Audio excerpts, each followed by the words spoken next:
trying to tighten some things up from before the break, but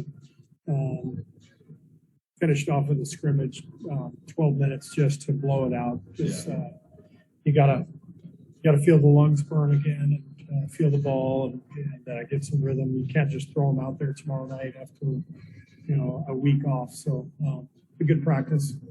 Was James able to be part of that? Mm-hmm. Yeah, he practiced. He got into the scrimmage. Where coming out of the break, where do you feel like he's at, and is there any plan moving forward for G League or are you guys? Not yet. Just day by day. So he'll be with us on the road. Actually, I don't know that for sure when we go on the road next week. But obviously, he's here and scrimmage today. We'll go through shoot around tomorrow. We've got a couple of days at home, and we'll just keep taking it day by day.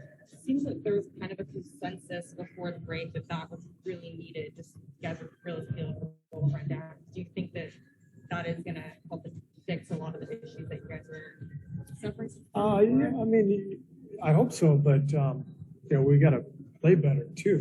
I mean, it's nice to get the break. Everybody deserved it, needed it. Been really, when you look at it as a whole, the hell of the first 59 games. So I try to look at it from the big picture standpoint, and then when you look at the details, we've got some things to clean up, and hopefully getting the rest and feeling rejuvenated, combined with working on some of the things that have plagued us, we can get on a good run again. The things to clean up, what specifically needs to change coming out of the break? Defensively, we've had a lot of issues, and I thought we were better against Denver the other night, much better all in all. But a lot of the basics, just losing back cutters, transition, just our overall shell, losing cutters, rebounders. So really tightening things up and taking away the easy points that you can't give up in this league. Any updates on Draymond and Andre? Andre did not scrimmage. He went through practice, but he didn't scrimmage. But Draymond's not here with us, but continues to rehab and doing well. Do you have any idea, before the break, you were starting Otto and Draymond spot sometimes, JK, Gary, do you have any idea kind of how you want to start out this post-All-Star break? I guess it's really where we are. I think everything can change nightly based on matchups, based on how we're playing. I liked what I saw last game. I thought getting Gary the extra minutes was helpful to us in a lot of ways. So we'll probably start tomorrow. So we'd go the same way. But yeah, we have a lot of options, but we need to find some consistency, and that's a big part of the final 23 is really finding some rotations that make sense and that fit. Yeah, I was going to ask, obviously having a lot of options is a luxury. Not everyone has that, but what kind of challenges can come from not having that consistency in the lineup that then trickles down into the rest of it? Yeah, I think the challenge really is that we've had a lot of fluctuation in terms of who's available.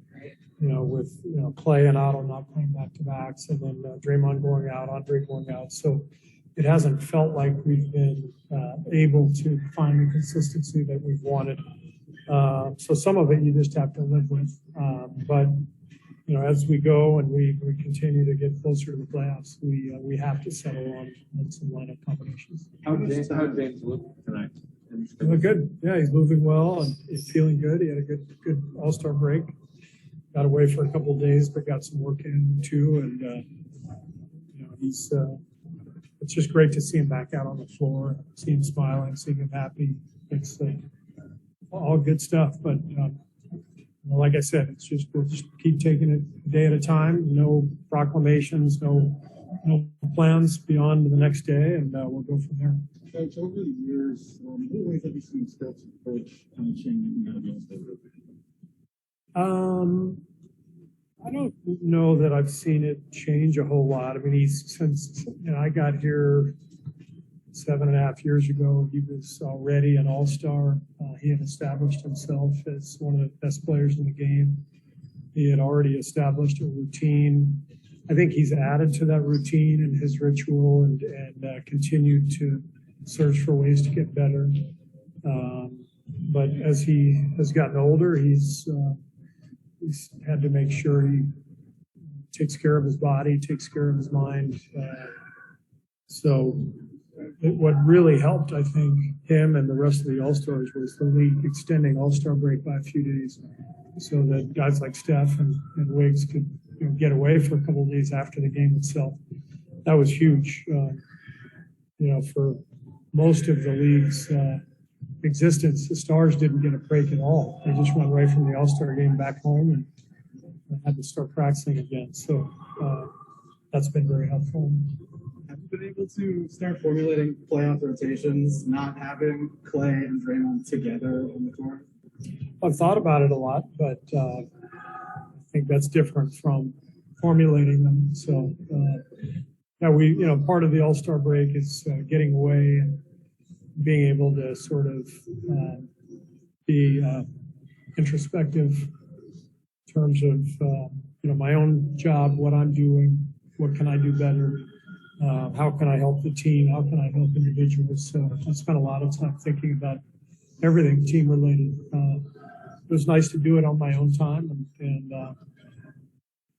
so it was a really good break, and I've got a lot of thoughts about how we're going to move forward. But that requires some health and some luck as well. So we'll see how it all goes. How much time does it take to solidify that rotation once Draymond gets back? Like 5 games, 6 games? I don't think that long. I mean, the fact that Draymond and Clay have played together for so many years, I don't think they need much time together to really click.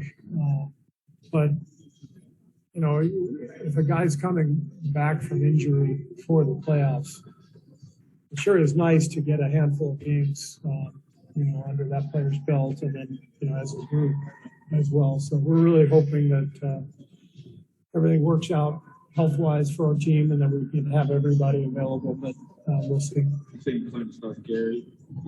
More than likely, Gary would start tomorrow. But I haven't made the decision. What do you like about that?